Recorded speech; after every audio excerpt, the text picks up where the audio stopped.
South India shopping mall, the wedding మంత్ర, సరికొత్త wedding collection, south India shopping mall.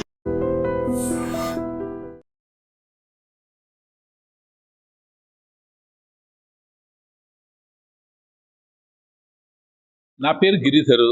నేను వైష్ణవి మౌక్తిక అపార్ట్మెంట్స్లో 103 ఫ్లాట్లో ఉంటాను. నేను 21 నాడు జరిగినటువంటి ఘటనా క్రమం ఏంటంటే నాకు తెలిసినంత వరకు బయట చాలా గట్టిగా అరుపులు వినబడుతుండే. ఏదో మామూలుగా ఎవరో కొట్లాడుకుంటున్నారేమో అని అనుకున్నాను నేను. ఇంతలో మా అసోసియేషన్ ప్రెసిడెంట్ అయినటువంటి నాగిరెడ్డి గారి గొంతు వినబడింది గట్టిగా. వినబడేటప్పటికి ఏమైందని పోయి నేను కారులో కూర్చున్నటువంటి వ్యక్తిని వెళ్ళి కాంపౌండ్ బాధల నుంచి చూస్తే నాగిరెడ్డి గారు కనబడ్డారు. అరే ఈయనతోనే కొట్లాట అవుతుందనేసి నేను భావనతో బయటికి పోయి చూసేటప్పటికి నాగిరెడ్డి గారి షర్ట్ మీద ఇక్కడ బ్లడ్ అంటే ఉండడము, ఆయన చెవి మీద బ్లడ్ ఉండడం చూశాను. ఆ ముందర ఇంకొక మనిషితోనే ఆర్గ్యుమెంట్ నడుస్తుంది. నేను ఇమ్మీడియట్గా నాగిరెడ్డి గారిని చూడంగానే ఆ మనిషిని పట్టుకుని బుద్ధి ఉందా, నీకు వయస్సు అది చూడవా, అట్లెట్లా కొడతావా అని చెప్పేసి నేను నా మ్యాక్సిమం ప్రయత్నం కంట్రోల్ చేసే ప్రయత్నం చేస్తుంటే ఇంతలో మా అసోసియేషన్ సెక్రటరీ అయినటువంటి చంద్రకాంత్ గారు పైనుంచి ఉరుక్కుంటూ వచ్చాడు.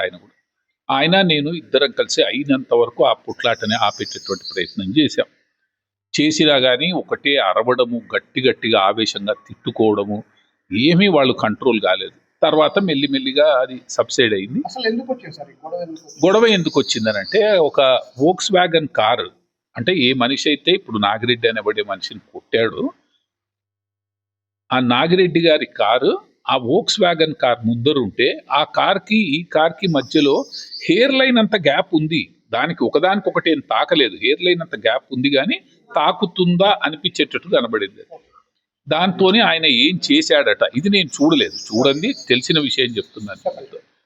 ఏంటంటే ఆ పిల్ల ఆయన ఏం చేశాడంటే మా వాచ్మెన్ని పిలిచి ఈ కార్ ఎవరిది, వెనకాలది, నా కార్ని కొట్టారు, వాళ్ళని పిలుచుకురమ్మని చెప్పాడు. పిలిస్తే ఆ పిల్లాడు వెళ్ళి ఆయనని నాగిరెడ్డి గారిని పిలుచుకొని తీసుకొని వస్తే నాగిరెడ్డి గారు అక్కడ చూసి అప్పుడు ఏం జరిగిందిగా నాకు తెలియదు, నాగిరెడ్డి గారిని తీసుకొని నేను చూసింది నాగిరెడ్డి గారికి ఇక్కడ రక్తం ఉండడము, చెవి దగ్గర దెబ్బ తాకడము, ఈ రెండు నేను నా కళ్ళతో చూశాను. ఇద్దరు ఒకరినొకరు కొట్టుకునే ప్రయత్నం చేస్తున్నారు. ఈ సీన్ అప్పుడు నేను పోయిన. ఆయన ఎవరు అప్పుడు నాకు తెలియదు, ఇప్పుడు తెలుస్తుంది. ఏంటంటే ఆయన పేరు జవ్వాది కృష్ణ అని చెప్తున్నారు. వెపన్ లేదు, మామూలుగా చేతులతో కొట్టుకున్నారు. ఒక్క విషయం ఉన్నది చెప్పాలంటే ఆవేశంలో జరిగినటువంటి పోట్లాట తప్పితే అది ఇంకేం కాదు, అది డెత్ వరకు వచ్చేసింది. అది మాకు చాలా బాధాకరం. నాగిరెడ్డి అనేటువంటి వ్యక్తి చాలా మంచి మనిషి, మా అసోసియేషన్కి ప్రెసిడెంట్ లాగా చాలా మంచి సేవలు చేసేవాడు అసోసియేషన్కి. ఈ విషయంలో జరిగింది ఏంటంటే అది అయిపోయిన తర్వాత నేను మామూలుగా పైకి వెళ్ళాను ఎందుకంటే అప్పటికే కుర్చీ తీసుకొచ్చి నాగిరెడ్డి గారిని కూర్చోబెడితే ఇంకా సమస్య పోయింది కదా అని మా మిస్సెస్ కూడా, నువ్వు 70 ఏళ్ల మనిషి, నువ్వు పోయి వాళ్ళ మధ్యలో ఏం కొట్లాడుతుంటావు అని నాకు ఫోన్ చేస్తే నేను పైకి వెళ్ళి కూర్చున్న తర్వాత ఒక మా శ్రీకాంత్ అని మా ఫ్లాట్ ఓనర్స్లో ఒక ఆయన కారులో అందరూ వెళ్తుంటే చూసి ఏమైంది అనుకుని నేను కిందికి వచ్చేటప్పటికి నాగిరెడ్డిని హాస్పిటల్కి తీసుకుపోతున్నారంటే ఏమైందో నేను ఇమ్మీడియట్గా కార్ తీసుకొని నేను కూడా వెళ్ళేటప్పటికి నేను వెళ్ళిన 2 minutesలో క్యాజువాలిటీ వార్డులోకి తీసుకెళ్లారు. ఓమ్ని హాస్పిటల్లో బ్రాడ్ డెడ్ అని అనౌన్స్ చేశారు. సార్ ఎంత బాధ అయిందంటే మనసులో అసలు చెప్పలేము. ఒక చిన్న ఆవేశం, ఒక చిన్న కొట్లాట మనిషి చావు వరకు తీసుకురావడం అంటే ఊహించలేకపోయినాం. చాలా ఆ రోజు అసలు నాగిరెడ్డి గారు అప్పుడే ఫోన్ చేయడానికి ట్రై చేశారు, ఆ పోట్లాట జరుగుతుంటేనే ఫోన్ చేసే ప్రయత్నం చేశారు. ఆ తర్వాత ఏం జరిగిందో నాకు తెలియదు. ఆ తర్వాత జరిగింది ఏంటంటే జనరల్గా ఒక మామూలుగా పబ్లిక్ ఎట్లా ఫీల్ అవుతారు, పోలీస్ కేసు చేసి గొడవలన్నీ ఎందుకో ఏమనుకున్నారో ఏమో వాళ్ళు, అప్పుడు ఇంకా ఏమంటారు వాటి వల్ల పోస్ట్ మార్టం అవసరం లేదు అట్లా అని అనుకున్నారు. కానీ పోలీస్ వాళ్ళు అక్కడికి వచ్చి ఆమెకి అందరికీ చెప్పి మీరు పోస్ట్ మార్టం తప్పకుండా చేయించుకోవాలి, రాబోయే కేసులలో చాలా డేంజర్ ఉంటుంది అని వాళ్ళు చాలా అందరినీ కూడా వాళ్ళు ఎక్స్ప్లెయిన్ చేయడం జరిగింది.